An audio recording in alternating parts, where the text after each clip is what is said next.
Jai Hind children. In the last video, we had discussed about the new chapter Natural Resources, and in that we had mentioned about the one of the natural resource, that's about air. And in air, we studied about the composition of air, and we studied about how the movement of air occur from one region to another. That's about winds, isn't it? Then after that, we studied about the land breeze and sea breeze, the formation of this land breeze and sea breeze. Up to that, we studied in the last class. Today, we are going to the continuation of the same topic. So, here it is the importance of air. So, what is the importance of air? So, 2 points we already studied. That is about oxygen and carbon dioxide we studied. So, another importance. So, once again, this air is an important because the air contains oxygen gas. That gas is, that is very important for all the living organisms because they need to respire. With which gas? That is oxygen gas. So, air contains oxygen gas, that is very important for all living organisms to breathe.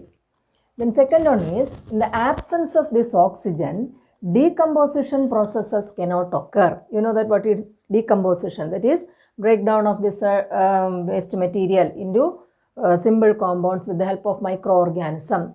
So, if there is no oxygen gas, that means if the absence of this oxygen gas, the decomposition process cannot occur. Then another important constituent of this air is the nitrogen. So, the nitrogen gas, that is also a very important part for the formation of protein, amino acids, nucleic acids, etc. And the carbon dioxide, that it is very important for the plants for their photosynthesis. Carbon dioxide is also a constituent of the air and it is important in plants for photosynthesis.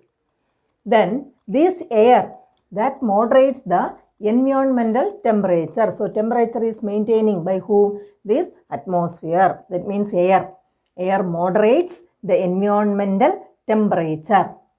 Then this air forms a medium of communication. You know that without medium we cannot hear any sound, isn't it? In vacuum, you studied about that. In vacuum, through that the sound cannot travel. But here the air forms a medium of communication.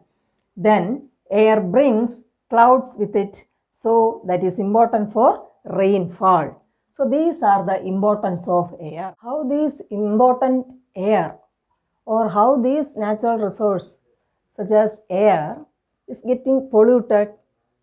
So we need to study about air pollution.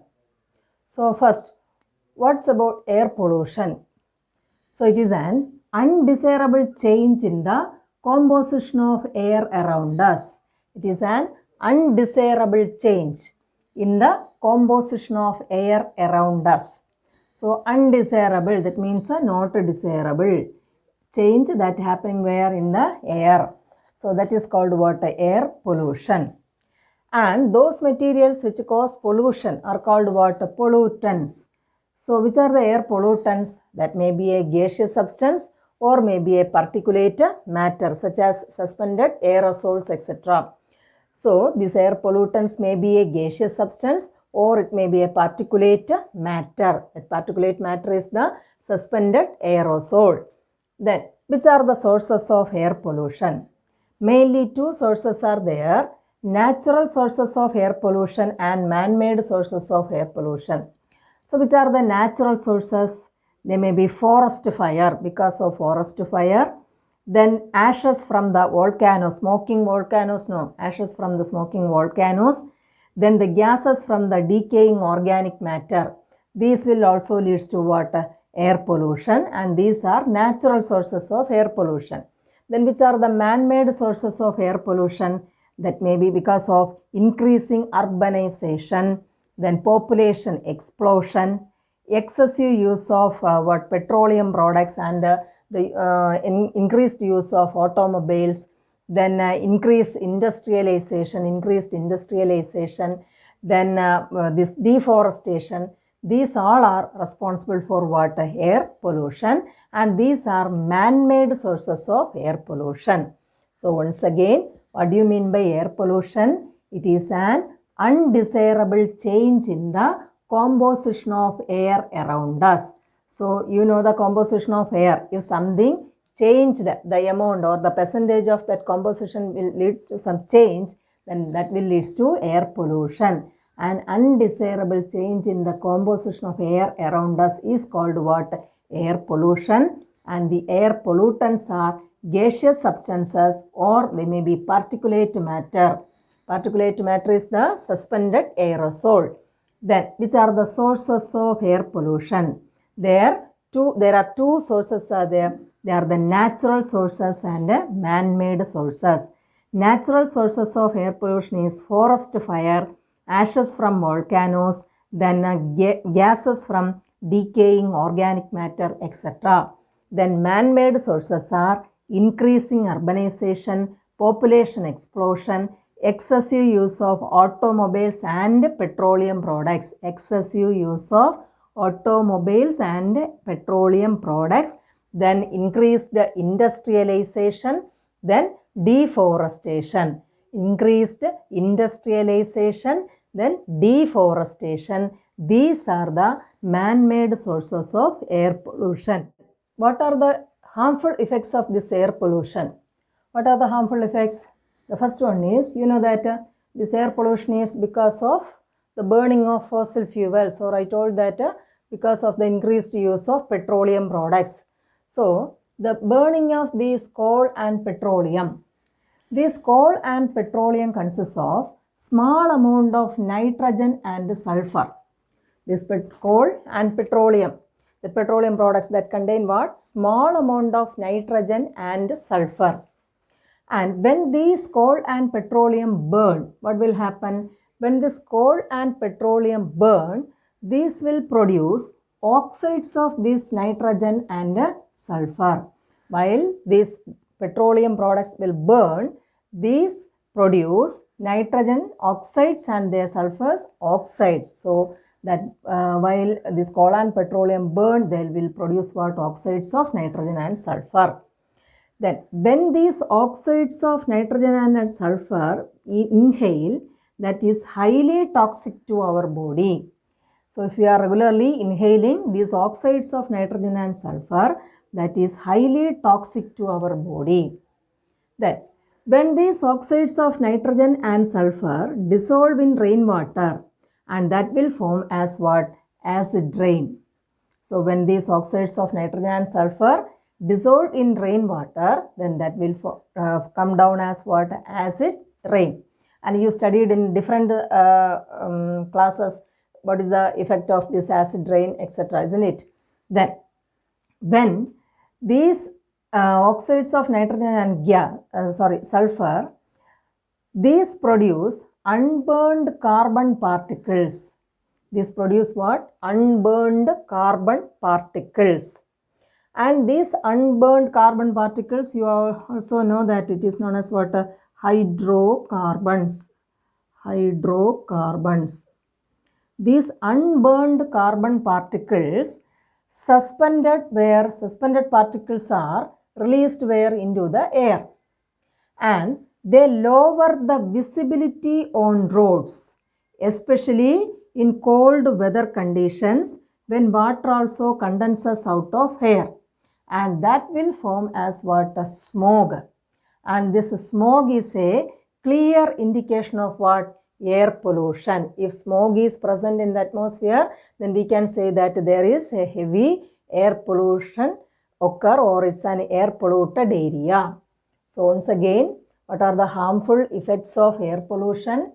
When this coal and petroleum, while we are using this coal and petroleum, that consists of small amount of nitrogen and sulfur, and when this coal and petroleum burnt, this produce oxides of nitrogen and sulfur, and while we inhale these oxides of nitrogen and sulfur, that is highly toxic to our body. And when these oxides of nitrogen and sulfur dissolve in rainwater, that will form as acid rain.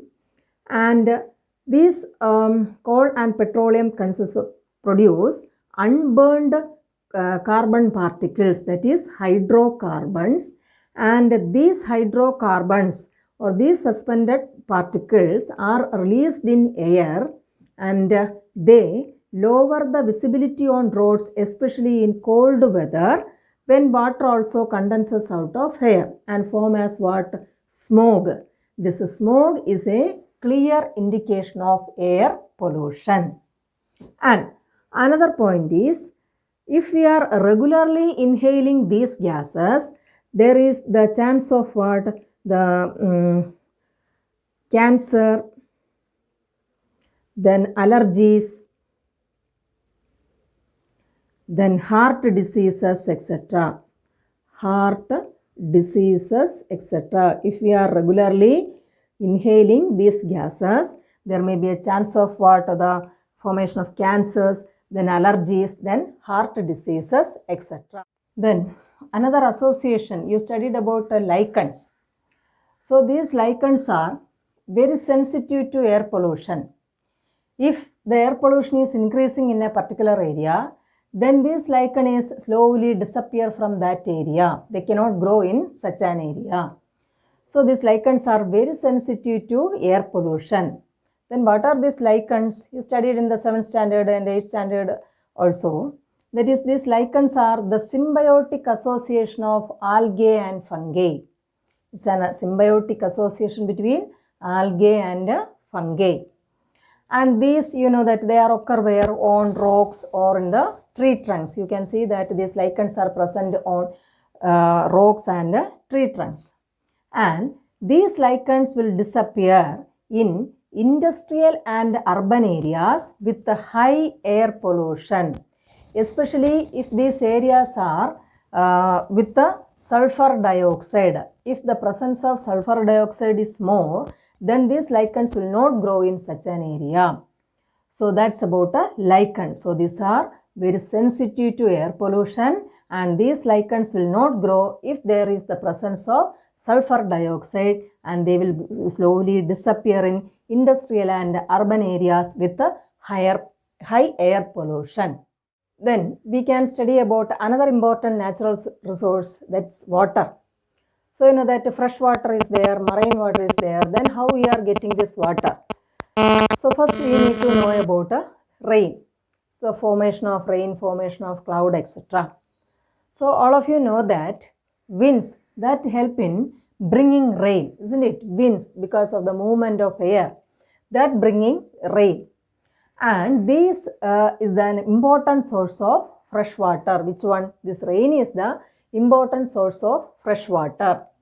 And you know that our country receives a good rainfall when during monsoon season, isn't it? So we have a monsoon seasons. Because of that, we are getting this rainfall. So our country receives a good rainfall during monsoon season. And formation of clouds and rain.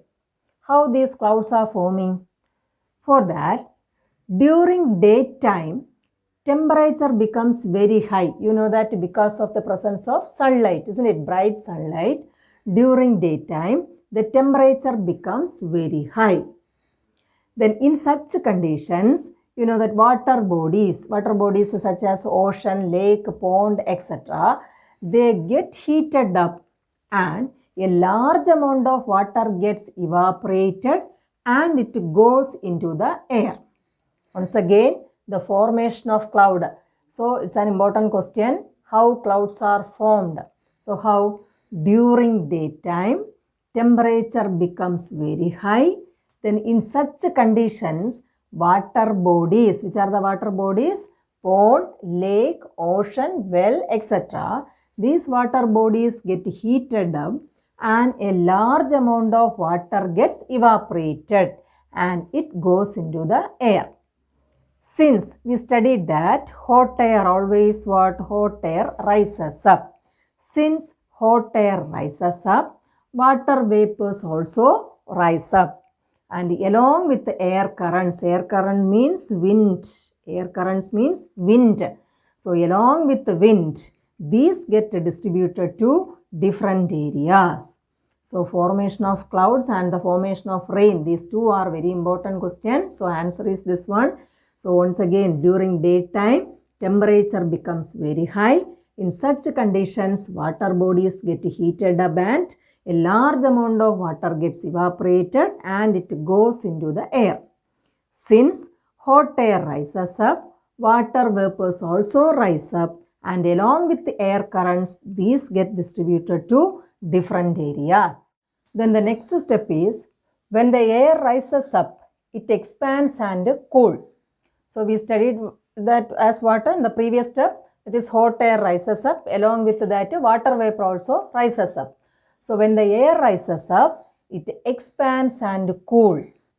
As a result, temperature comes down. So when this air rises up and expand and cool, then the temperature comes down. So this low temperature causes the condensation of the water vapors. Low temperature causes the condensation of water vapors. The vapor on condensation form tiny water droplets. So this water vapor on condensation form as what? Tiny water droplets. The floating tiny droplets in air form the clouds. So here you will get the answer for the formation of clouds. How clouds are formed because of these processes. Okay. So once again, when the air rises up, it expands and cools. As a result, the temperature comes down. This low temperature causes the condensation of water vapors. The vapor on condensation form tiny water droplets. The floating tiny droplets in air form the clouds. And one more question we wrote there, no, that is the formation of clouds and rain.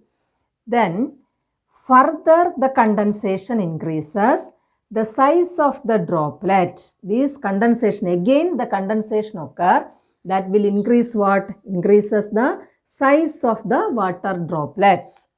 When droplets become big and heavy, when these tiny droplets become big and heavy, they fall down as what? Rain. Thus rainfall occur. Okay. So study the previous points also, then only that answer will complete. So from here, once again I will read and explain. When the air rises up, it expands and cools. As a result, the temperature comes down. This low temperature causes the condensation of the water vapor. Again, the water vapor cools down. The water vapor on condensation form tiny water droplets. The floating tiny droplets in air form as what? The clouds. Further condensation, that is again these tiny droplets of water become condensed. That will increase the size of the droplets. And when droplets become big and heavy, they fall down as what? Rain. Thus clouds and rain occurs.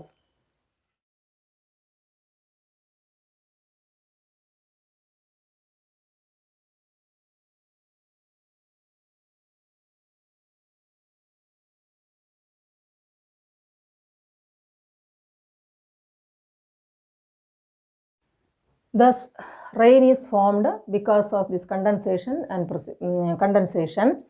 Then after that, sometimes the temperature is very low. So already the temperature is low during the rainy season or rainy time.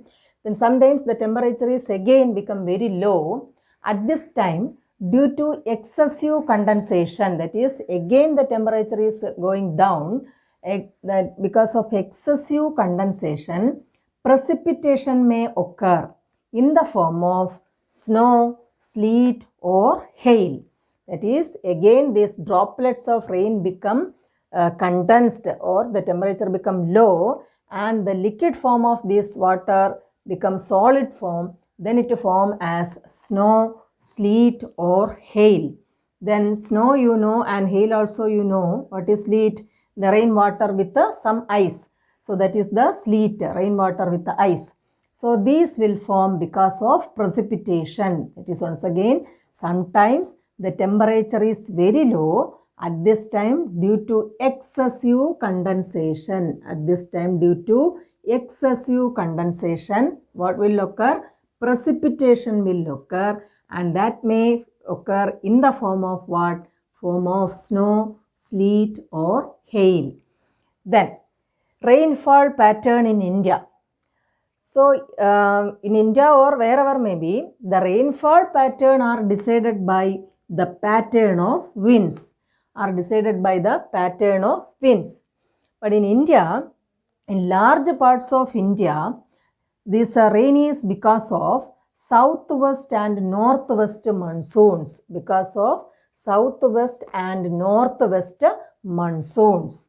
In large part of India, the rain is because of the southwest and northwest monsoons. In some areas of India, the rain occur due to the formation of depressions in the Bay of Bengal. In some parts of India, the rain is occur due to the formation of depressions in the Bay of Bengal. That's about the rainfall pattern.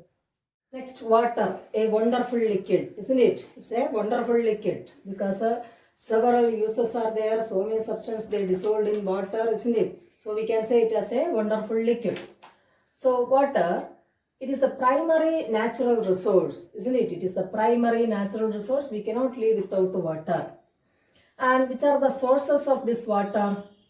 These water found on earth's surface and also underground. Earth's surface and also underground. So in the earth's surface, 75% of the earth's surface is what? Covered with the water. That is in the form of ocean, river, lake, pond, etc. Okay. So water is, the sources are where? Mainly water is found where? In the earth's surfaces and underground. On the earth's surface, 75% is covered with water. That is in the form of ocean, river, lake, etc. Then of these, 97.5% is marine water. So on this earth surface, 75% is in the form of ocean, river, lake, etc. Of these, 97.5% is marine water. Then only 2.5% are what? Fresh water. So we can consume only fresh water, isn't it? But its amount is only 2.5% of the water which is present on the earth's surface and underground. Of these, 97.5% is marine water and only 2.5% is fresh water. Then this fresh water is present where? This fresh water is found as frozen in the ice caps at the two poles and also on snow-covered mountains. That's also a source of fresh water. These polar regions and all the snow-covered mountains, these are also a source of fresh water. And the remaining fresh water is found in groundwater and also the earth's surface as pond, lake, etc. Okay. Then this availability of fresh water, that will vary from place to place. That is, it is distributed geographically uneven. Distribution is uneven. That means the availability of this fresh water varies from place to place. So once again, water is the primary natural resource. And which are the sources of water? Water is present in on earth's surface and also in underground. Then 75% of the earth is covered with water and that is in the form of water, river, lake, ocean, etc. Remaining 25% is the land, isn't it? Then if it is present in earth's surface and also in the underground, of that 97.5% is marine water, that is in the form of ocean, then sea, etc. Only 2.5% is the fresh water. Then this fresh water is available where? In the form of frozen in the ice caps at the two polar regions and also on snow-covered mountains. Then the remaining fresh water is present in the groundwater as in the form of water table, no? Then pond, lake, river, etc. And then the availability of this fresh water varies from place to place, or we can say the distribution of this fresh water is uneven. Geographically, it is uneven on the earth. Okay. Then importance of water. You know that 60 to 70 percentage of our body is composed of water, isn't it? 60 to 70 percentage is water. Then, so what is the importance of water? All cellular processes that takes place in water medium. All cellular processes. So what are the processes that takes place inside the cell? That takes place in a water medium. Then the second one is the reactions within our body. The reactions that takes place within our body or within the cells occur between substances that are dissolved in water. So what are the reactions that takes place within our body and within the cell also that occur because of the presence of water? Then substances are transported from one part of the body to the other in a dissolved form. Then substances are transported from one part of the body to the other region of the body in a dissolved form. That is, they are dissolved where? In water, and they are moving from one part of the body to the other. Then, so the organisms need to maintain the level of water in order to stay alive. That's a question. Why organisms need to maintain the level of water in order to stay alive? Because the substances are transported from one part of the body to the other in a dissolved form, and also the reactions which are takes place within our body and within the cell that occur between the substances that are dissolved in water. Because of that, the organisms need to maintain the level of water in order to stay alive. Then the metabolic waste are separated from the blood in the solution form with the help of water. You know that after these reactions within our body, some waste will be generated, and these metabolic waste are released from our body or separated from the blood. From the blood, it is separated in the solution form with the help of water. So the terrestrial life forms, they are removing the waste or get rid of the salts and unwanted salts and the other saline materials with the help of water. So these are some of the points, and once again, all cellular processes that takes place in water medium, the reactions within our body and within the cell occur between substances that are dissolved in water. Then substances are transported from one part of the body to the other in a dissolved form. So organisms need to maintain the level of water in order to stay alive. Then metabolic waste are separated from the blood in the solution form with the help of water. So terrestrial life forms get rid of their waste in presence of water. The waste are mainly salts and other saline materials. The next point is the availability of water is a major factor that decides the number of individuals and species type living in a particular area. That means this water is responsible for determining the biodiversity of an area. So biodiversity, we already studied that the diversity of organisms, that is varieties of living organisms, both plants and animals, and the same thing you have studied in the 7th class also, 8th class also, that is the tropical rainforest, isn't it? About tropical rainforest is rich with water, varieties of plants and animals. Why? Because of the moderate temperature and also heavy rainfall. So that this water is responsible for what? This availability of water is a major factor that decide the number of individuals and species type living in a particular area. That means water determine the biodiversity of an area. Because of the rainfall only there will be very varieties of plants and animals will stay, or they can live there.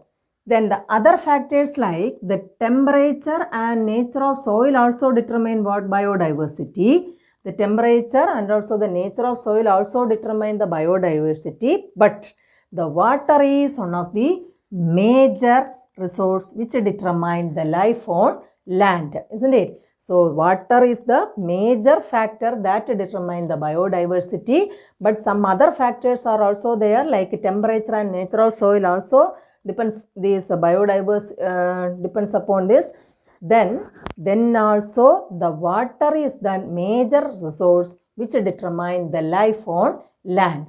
So these are some of the important points related to importance of water. Then some other points are also there, like that we are studying in the lower classes. What are the uses of water? Like bathing, washing, cooking, for drinking, etc. Also water is using. Then plants, for plants that water is very important factor. You know that for the various processes water is needed for the plants also, isn't it? So these are the importance of water. So we had completed another natural resource, that is water, and its importance also. Now water pollution, how these water source get polluted. So before that, what is water pollution? Physical and chemical characters of water are changed. How? Due to the addition of some organic and inorganic substances. Because of the addition of organic substances and inorganic substances to water. And these changes are referred to as water pollution. And these changes are referred to as water pollution. Okay. So once again, the physical and chemical characters of water changed. Why? Because of the addition of organic and inorganic substances. So if organic and inorganic substances added into water, that will change the physical characters of water as well as the chemical character of water. And these changes are referred to as water pollution. Then, which are the sources of water pollution? So the first one is fertilizers and pesticides. You know that we are using these fertilizers and pesticides in our farms, isn't it? When rain occurs, these pesticides, some percentage or some amount of these pesticides and fertilizers will washed off, and that will reach to some of the water sources such as a river, pond, then streams, etc. Then sewage, second source is sewage. Sewage from towns, cities, etc. and also factories. Factories also releasing their waste into where? Into the water body. So you can see that most of the factories are situated where? Near the banks of the river, because for the availability of water. Then after their processes, they are releasing the waste water also where? Into the same river. Then that is sewage from towns, cities and factories, etc. Then third one is industries. The large industries, they release their hot water. After the processes, they are releasing hot water into the water bodies. That will increases the temperature of the water source. So that will affect the living organisms which are present in the water sources, both animals and plants which are present in the water bodies. Then similarly, the water temperature will increase when the water is released from the dams also. You know that dams, there in the water reservoir, the upper surface is the temperature is more than that of the deeper layers of the dams. In deeper layers it is very cool. So the temperature difference is there. If the water released from the dams, that is reaching where? Into the river or canals, etc. There is also a temperature difference, that is there is an increased temperature of water. So these are some of the sources. Once again, the fertilizers and pesticides, sewage from towns, cities and factories. Then industries, they are releasing hot water. That will increase the temperature of the water body, and also the water from dams also increase the temperature. So what are the reasons for water pollution? So we had discussed about so many points before this point. So we can conclude this as, the first point is the addition of some undesirable substances to water bodies cause water pollution.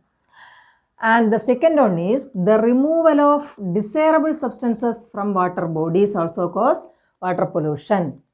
And another one more point is there. So first we can discuss this one. The addition of undesirable substances to water bodies. So which are the undesirable substances? They are pesticides, then mercury salts. So mercury salt is used in paper industry. That mercury salts from paper industry, then pesticides, then fertilizers, then some disease causing organisms also contaminate this water body. For example, bacteria which are present in that is Vibrio cholerae, that cause cholera. This is called cholera. If these bacteria are present in water bodies, we can say that water is a contaminated water. And you know that another bacteria that is present in the water of Ganga. So that bacteria are actually present in our intestine. Then these bacteria, if they are present in the water bodies, we can say that that water is a contaminated water. So the addition of some undesirable substances to the water bodies cause water pollution. So for example, pesticides, mercury salts, disease causing organisms, they cause water pollution.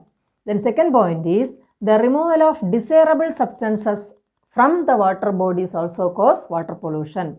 So you know that dissolved oxygen that is in the water is used by the animals and plants for their respiration, isn't it? The dissolved oxygen in the water that is used by the animals and plants present in the water that live in water, they are using for water respiration.